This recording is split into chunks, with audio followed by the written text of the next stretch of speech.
Isang araw na mga butcher. Meron pala ako ditong hiwain na dalawang parts na magandang gawing pang steak mga butcher. Unahin ditong sirloin. Bali galing din to New Zealand, Silver Farm. Yung kumpanya niya nasa Epronco, Silver Farm Company. Kaya shoutout dyan sa mga butcher na nasa New Zealand. Ang mga nagtatrabaho. Ito yung logo niya mga butcher yan.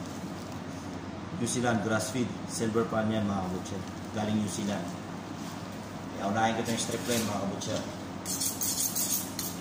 Bali kumuha lang ako dito mga 4 na pang stick. Bali pan display sa counter.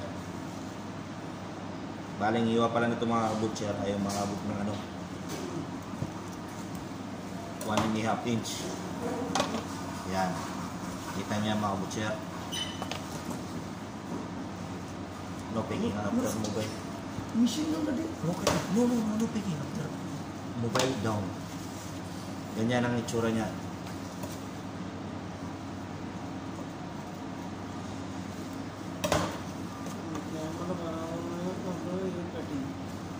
Barabar clear.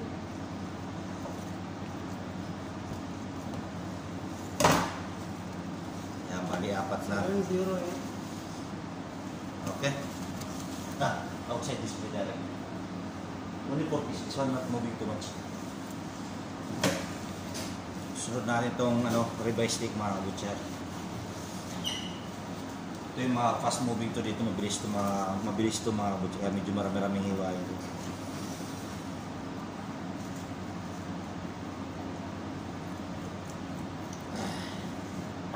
Ganyan din ang kapal niya mga kabutcher. Kasi gusto nila dito yung mga taga-Europe, ibang klaseng bansa, mga mahilig sa steak, medyo makapal para juicy.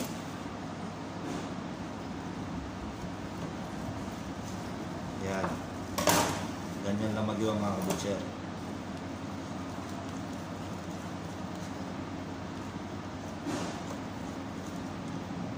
Ito mga bilis to dito maubos mga kabutcher.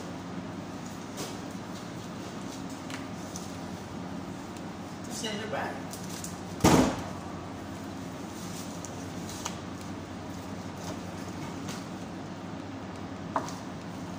Yan. Napakagandang steak yan mga kabutcher. Ribeye steak. So, ilalagay sa tray para i-display sa labas.